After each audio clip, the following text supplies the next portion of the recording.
Samsung S24 and iPhone 15. Two phones, quite different, similarly priced. Similar battle between Apple and Android. Now, this is iHadi channel. Subscribe to my channel and like this video before you get started. You see, Samsung released the S24 series about 2 days ago, and there was a lot of excitement with the new Galaxy AI, the new design language, and the new chipset most of all, and also the new One UI 6.1 updates that brought some nice features to the Galaxy lineup, and also soon to be coming to the Galaxy S23. So now people are confused. Yeah, it seems there's a lot of confusion going all around between people having to pick between the iPhone 15, the base one, and the S24, the base one, both $800 starting and current price on their retailers' websites. That's the official retailer. It might differ on Amazon, but on Samsung and Apple's website, they are both $799. Now, my job here at iHadi is to, guide you through the specs which are currently public, just so you can make the perfect choice. And I want you to do something for me before ending this video.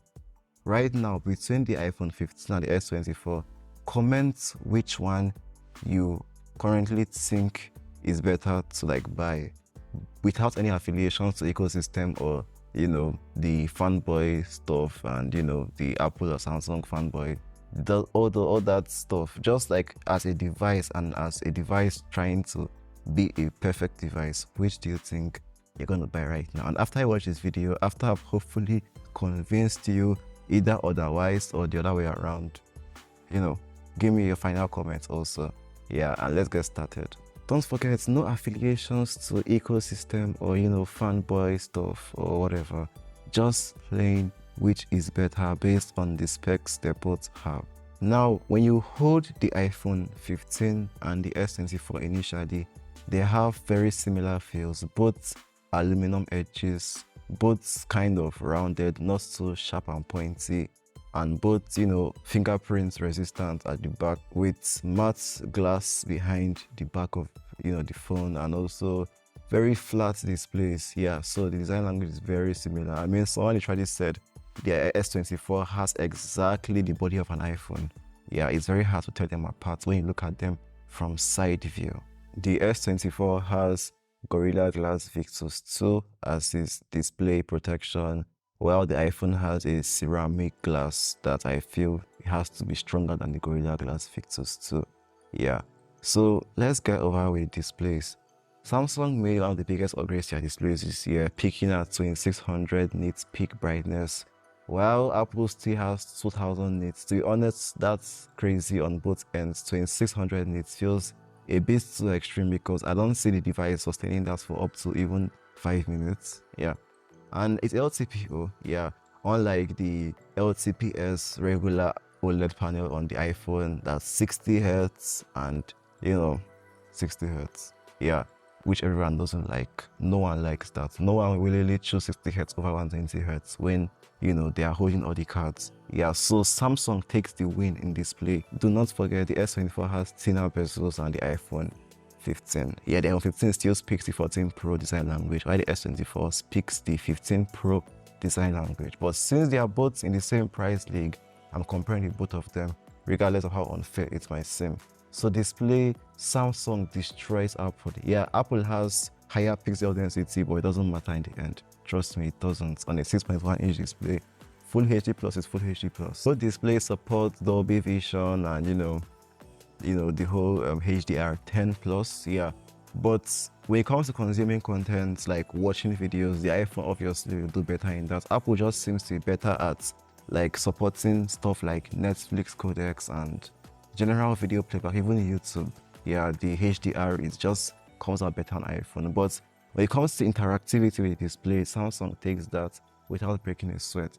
But altogether, Samsung takes it in the display department. Now let's move over to the CPUs. The CPUs are quite different and controversial. On Samsung, we have the 8th Gen 3 octa-core and deca-core for the Exynos 2400, depending on the variants. But for the sake of the generality of the Android devices and everything, I will use the 8th Gen 3 for my comparison with Apple's A16 last gen chip on the base 15 model and they're both 4 nanometers. To be honest, the Samsung Snapdragon 8 Gen 3 is meant to compare with the A17 Pro in my opinion. Yeah, so let's be honest, in CPU it destroys the A16 Bionic in power, not efficiency though. Efficiency, A16 still takes it, but in raw power, as far as output is concerned, the 8 Gen 3 beats the A16 Bionic. Yeah, like it or not.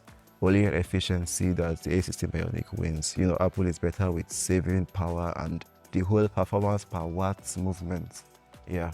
So, for the chipset again, the Samsung takes the lead. That's like 3-1 right now. Yeah, don't forget it's 1 on both ends for the build quality. Then 1 point goes to Samsung for better display and 1 point goes to Samsung for a more powerful CPU. Now let's get over to GPU. In GPU also, guess who wins?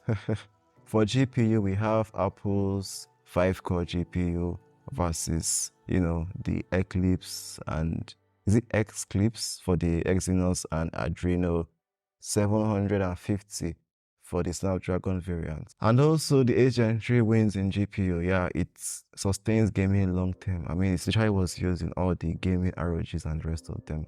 Yes, to be honest, Apple doesn't slack either, but sustained performance, I would say the 8 Gen 3 would take it. It's just a newer GPU. Yeah, that's just how it works. It's a generation ahead of the A16 Bionic, so you can't really expect A16 to win, except in efficiency. So that's basically 4-1. Yeah, 4-1 on the scoreboard. 4 points to Samsung and 1 point to Apple. For memory, they both support similar memory configurations. Both have LPDDR5 memory, so it's kind of a draw. Yeah, so let's just say that's like 5-2. Yeah, so 5-2. 5 on Samsung and 2 to Apple, thanks to the drawing. For cameras, yeah, iPhone 15 takes the lead. Yeah, it's a last gen chipset, but the camera is not last gen. Don't forget it takes 24 megapixel shots, HEIF without breaking a sweat, and it has 2 times optical telephoto. And it has 2 lenses though, but it makes very good use of its wide lens at 48 megapixels. Samsung isn't slacking either, but trust me, the iPhone 15 even gives the S24 Ultra a very difficult time. In fact, I doubt it even beats the iPhone 15. So not to talk less of the S24 base model. The iPhone 15 beats in camera. Yeah, we can't really deny that. In connectivity, Samsung has Wi-Fi 7, Apple Pixel Wi-Fi 6 for the iPhone 15. Yeah, I feel they even have probably last year's modem. I don't really know the exact, configurations. And they both support NFC, Bluetooth 5.3, similar positioning, sensors, and yeah. And Samsung has Type-C 3.2 and Apple has Type-C 2.0. Well, Apple has inbuilt display ports, which makes it very easy to connect it to external displays easily. Yeah, it has like something like what they use for monitors with Type-C to Type-C connectors with, Thunderbolt devices and display ports, laptops. So yeah, there isn't anything so great there, just connectivities, and they always differ depending on their use. For battery, we have 3,349 milliampere hours on the iPhone 15, and we have 4,000 milliampere hours on the Samsung Galaxy S24. Yeah, and I can say we have 25 watts wired charging on the S24. Pretty disappointing. I mean, what did everyone expect is a 4,000 milliampere hour battery. You can't really expect to get 45 watts. That's too much. It will degrade the battery and cause heating issues due to its small form factor.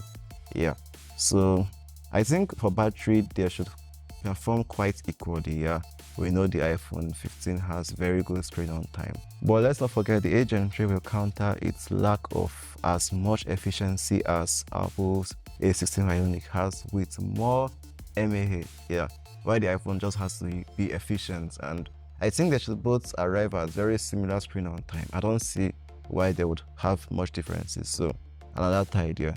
Honestly, like I don't really see any special reason for anyone to buy the iPhone 15 except if they are straight camera takers, but I feel it's better to even buy the iPhone 14 Pro to the 15. Yeah, but this video is all about the S24 and the iPhone 15 and which should you buy. Obviously the S24 is a no-brainer.